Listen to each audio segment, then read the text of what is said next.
హద్దు పద్దు లేకుండా విమర్శిస్తున్నారు. ఆ విమర్శ భాగంగా నా మీద కూడా మాట్లాడుతూ మైనారిటీస్ మీద కాంగ్రెస్ పార్టీకు ఎలాంటి చిత్తశుద్ధి లేదు, ప్రేమ లేదు. లేకుంటే షబ్బీర్ అలీ గారికి స్టేట్ మినిస్టర్ ర్యాంక్ ఇచ్చినారు, అది కూడా క్యాబినెట్ ఇప్పటివరకు తీసుకోలేదు అన్నారు. కేటీఆర్ గారు ఇంత ప్రేమ చూపించినావు, భలే ఉన్నది. ఈ 10 సంవత్సరాలు ఈ ప్రేమ ఎటుమైందా మైనారిటీ మీద? ఒక్కసారి ఆలోచన చేయి. నీ సిరిసిల్లకు పక్క కాన్స్టెన్సీ, నాది కామారెడ్డి. నేను 89 నుంచి ఎక్కడి నుంచి ఎమ్మెల్యేగా పోటీ చేస్తున్నాను. గెలిచినా ఓడినా దాదాపు 35 సంవత్సరాల నుంచి ఆ కాన్స్టెన్సీ మీద నేనే పోటీ చేస్తున్నా. మీ నాయన సడన్గా కేసీఆర్ గారు కామారెడ్డికి వచ్చి ఎమ్మెల్యేగా పోటీ చేస్తా అని వచ్చినాడు. అంటే మీ నాయనకు 119 కాన్స్టెన్సీలో ఆయన ఒకటి గజ్వేల్ పోతే 118 ఉంటాయి. 118 కాన్స్టెన్సీ వదిలేసి ఒక కామారెడ్డి మైనారిటీ కాన్స్టెన్సీ దొరికిందా నీకు? దాని మీద సమాధానం చెప్పు ఫస్ట్. ఆయనే చేయడం వల్ల మా పార్టీ నన్ను నిజామాబాద్ పంపించి రేవంత్ రెడ్డిగా అక్కడ పంపించడం, మీ నాయన కూడా ఓడిపోయిండు, రోడ్డు మీద వచ్చిండు. నేను కూడా ఓడిపోయి నేను కూడా రోడ్డు మీద వచ్చిన. అంటే మైనారిటీ మీద ఎంత ప్రేమ ఉన్నది మీ నాయనకు నీకు? 10 సంవత్సరాల్లో నువ్వు 12% రిజర్వేషన్ ఇచ్చినావు రాబాయ్. 11 యూనివర్సిటీస్ ఉన్నాయి, ఒక వైస్ ఛాన్సలర్ ఇచ్చినావా? పబ్లిక్ సర్వీస్ కమిషన్ మెంబర్స్లో ఒక మెంబర్ అన్న మైనారిటీ ఇచ్చినావా? మరి ఏది ఇవ్వకుండా ఇక్కడ వచ్చి మంత్రి పదవి లేదంటే మరి ఏం చేద్దాం? మేము 4-5 ఇస్తే 4-5 కాంగ్రెస్ అభ్యర్థులు ఓడిపోయాయి. మీ టీఆర్ఎస్ వాడు కూడా ఓడిపోయాయి. ముస్లిం క్యాండిడేట్స్ మొత్తం ఓడిపోయాయి. Except MIM, all political party candidates అందరూ ఓడిపోయాయి. అయినా కాంగ్రెస్ పార్టీ తక్షణమే నేను ఓడిపోయినా కూడా నన్ను తెలంగాణ గవర్నమెంట్ అడ్వైజర్గా చేస్తూ, నిన్ననే మీరు గవర్నమెంట్ పోర్టల్లో కూడా చూసినారు, క్యాబినెట్ ర్యాంక్ అనౌన్స్ చేయడం జరిగింది. కానీ నువ్వు 10 సంవత్సరాల్లో మొత్తం అన్యాయం చేసినారు మైనార్టీస్కి. ఉర్దూ లైబ్రరీస్ బంద్ అయిపోయినాయి, ఉర్దూ కంప్యూటర్ సెంటర్స్ బంద్ అయిపోయినాయి, స్కూల్స్ బంద్ అయిపోయినాయి, కాలేజెస్ బంద్ అయిపోయినాయి. మేము వచ్చి 2 నెలలు కూడా 60 రోజులు కూడా కాలే రాగానే గవర్నమెంట్ జీపీస్లో అడ్వకేట్ జనరల్ తర్వాత అడిషనల్ అడ్వకేట్ జనరల్ ఉంటుంది. ఫస్ట్ టైం అడ్వకేట్ జనరల్గా ఒక ముస్లిం ఇమ్రాన్ను అడ్వకేట్ జనరల్గా నియమించడం. ఇప్పటి వరకు హైకోర్టులో ఎప్పుడు కూడా అడిషనల్ అడ్వకేట్ జనరల్ లేదు. ఇది మా గొప్పతనం, మైనార్టీకి ఇచ్చిన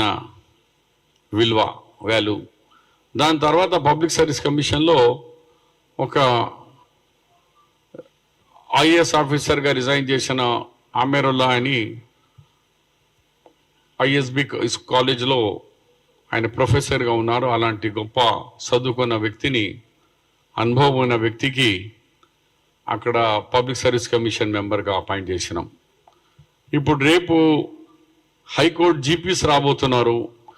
ఏది వచ్చినా అన్నిట్లో మ్యాక్సిమం మైనారిటీ ముస్లిం షేర్ కంపల్సరీ ఉంటుంది. కానీ నీ హయాంలో హైకోర్టులో లేదు, యూనివర్సిటీస్లో లేదు, పబ్లిక్ సర్వీస్ కమిషన్లో లేదు.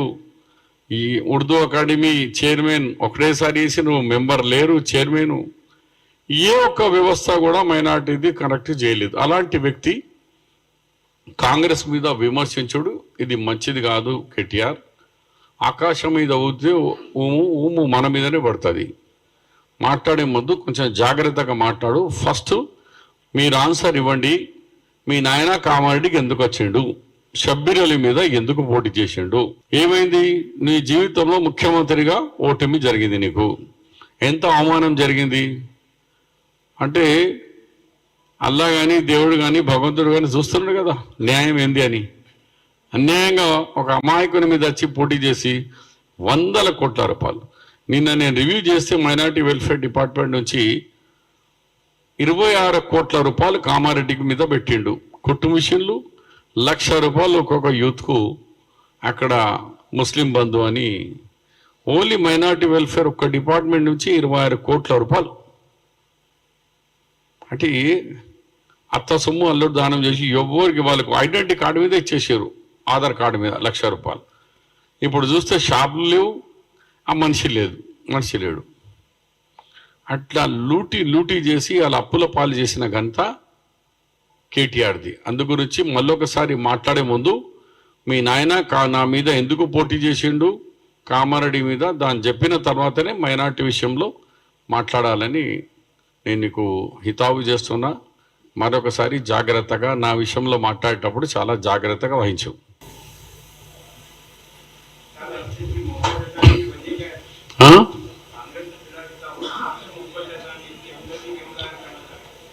वही कुछ उनके पास बोलने के लिए नहीं है, मौका देख रहे कि मुसलमानों को कुछ वर्गलाएंगे हम, शब्बीर साहब को देखो नाइंसाफी करे बोल के।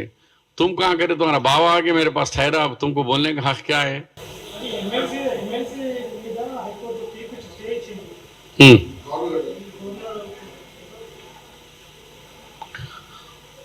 గవర్నమెంట్ తీర్పు మనం చూడలే కదా, ఆయన హైకోర్టు ఇచ్చిన తీర్పు మీద మనం ఏం మాట్లాడతామని నేను దాన్ని చూడలేదు.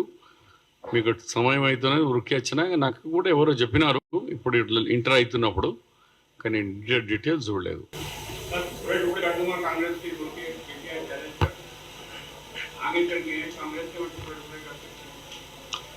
अब कौन किसके टुकड़े करता आगे वक्त ही बताएगा, क्योंकि जैसी करनी वैसी भरनी।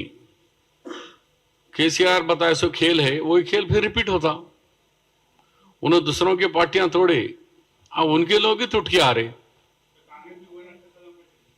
नक्शे कदम में नहीं टूट के आ रहे वो लोग, हम तोड़ना नहीं चाह रहे, मैंने वो लोग आ रहे, उनकी डिक्टेटरशिप से नाराज है एमएलएस।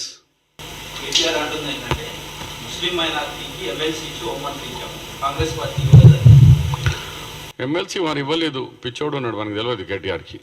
ఎమ్మెల్సీ మేము ఇచ్చిన మహమూద్ అలీ గారికి కాంగ్రెస్ పార్టీ వాళ్ళ దగ్గర 11 సీట్లు ఉండే 33 కావాలా. అలయన్స్ అవుతుందేమో 2013 వినండి, 2013లో నేను మహమూద్ అలీ అందరం ఒకటేసారి యునానిమస్ ఎమ్మెల్సీస్ అయినాము. 2013 టీఆర్ఎస్ పార్టీ ఎప్పుడు వచ్చింది పవర్లో, 14లో వచ్చింది. ఇది 13లో 1 ఇయర్ ముందే ఎమ్మెల్సీ కాంగ్రెస్ పార్టీ మీద పోనీ రేపు అలయన్స్గా అవుతుందేమో అని అలయన్స్ పార్టీగా ఒక ఎమ్మెల్సీ మేము ఇచ్చినాం. ఆయనకు అప్పుడు కేవలం 11 ఎమ్మెల్యేలు ఉన్నారు ఆయన దగ్గర. మా భిక్ష అది. Okay, thank you.